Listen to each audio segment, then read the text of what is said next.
एकाने मला कमेंट केले, सासू सासऱ्याची सेवा करा, मायबापाची सेवा करा, तुम्हाला पुण्य मिळेल. आता यांना काय सांगू मी, माझ्या सासू सासऱ्या माझ्या एरियात या.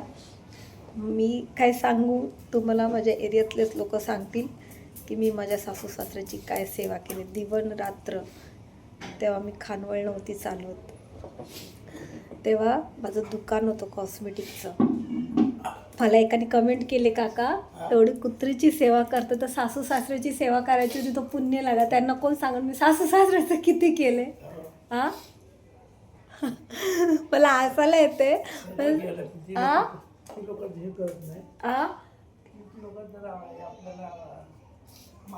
मान देत नाही आणि मी करून आता ते ह्यांना कोण सांगणार. सासूला मी अशा हागीच लावलेले दुकान सोडून सोडून, यांना कोण सांगणार. तर व्हिडिओ आपला चालू करू. तर मी माझ्या पहिले सासऱ्याला, माझे सासरे आधी वारले, सासू वारायच्या 2 वर्ष आधी. त्यांना टी व्ही झालता. त्यांना माझ्या भावाचं लग्न होतं आणि माझ्या सासरे जेव्हा मरायचे होते ना, त्यावेळेस माझे सासरे बोलले, तू मला सोडून नको जाऊस. आणि मी त्यांना सोडून नाही गेली आणि त्यांनी माझ्याकडे नजर सोडून त्यांनी जीव सोडला. बघा म्हणजे अंगाला काटा आलं. मी सगळ्यात लहान सून आहे आमच्या घरची. म्हणजे 3 भाऊ आहेत आणि मी लहान आहे. त्यांचा सगळ्यात जास्त जीव माझ्यात होता. मला सांगायचं नाही त्यांचं काय केलं आणि मला कोणाला सांगायचीच गरज नाही की मी माझ्या सासू सासऱ्यांचं काय. आणि सांगून मला म्हणजे म्हणतात ना की चित्त नाही राहत आपल्या त्या गोष्टीला की आपण काय केलं आणि काय नाही. माझ्या महादेवालाच माहिती.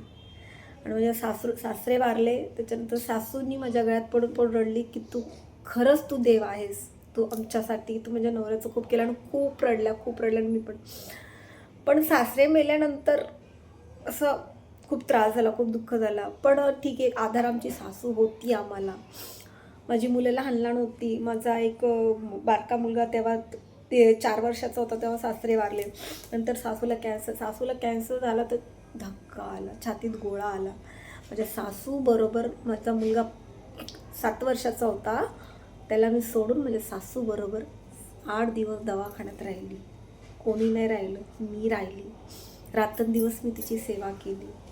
घरी आणल्यानंतर ती बरी झाली. ती 2 वर्ष चांगली राहिली. 3ऱ्या वर्षी तिचं हगणं मुतणं. तर मला ही सांगायची बिलकुल तुम्हाला गरज नाही, पण तुम्ही जसं मला कमेंट केलं आहे त्या कमेंटवर मी उत्तर तुम्हाला देते. ती कोणाच्या भरोशावर नाही उठायची. मी तर हँडिकॅप आहे, मला बघून ती उठायची. तर मी तिला हागीच घालायची, तिची करायचं तिचं सगळं. माझ्या हजबंडनी ना मी दुखत असताना कॉल केला, हॅलो आईने केली आहे काढायला. मी म्हटलं अहो तुम्ही काढा ना. तर ते बोलले मी कसं काढू. म्हटलं अहो तुम्हाला त्या आईने जन्म दिले ना, तुम्ही कसं नाही काढणार. पण शेवटी मी दुकान बंद केला. अख्खी पब्लिक शेजारी म्हणजे साक्षी तू का आली. म्हणलं आत्याशनी केली. मला साक्षी म्हणून माझ्या सासरचं नाव आहे. म्हणलं त्यांनी तर सगळे लोकांनी मला शबासकी दिली. आणि माझी सासूसुद्धा शेवटच्या क्षणाला मला बघून मेली. आणि तिचा इतका आशीर्वाद मला आहे ना की मला कुठल्याही गोष्टीची कमी नाही. माझ्या घरात जो गॅसवर मी जी चूल पेटवते ना, तो माझ्या सासूचाच आहे. माझ्या घरात जी मांडण आहे ना, आणि तिच्या एकही वस्तू मी घेतल्या नाही. मी घर जसं तिचे काहीतरी म्हणजे मी त्या घरात होती ना, ते माझं काहीतरी कर्म होतं. म्हणजे मला तिची सेवा करायची होती, ते माझे कर्म होतं. ते मी कर्म तिला दिले तेव्हा मी ते घर सोडलं. मी 10 वर्ष एकत्र काढले, 10 वर्ष फुल फॅमिलीमध्ये. आणि आता मी वेगळी.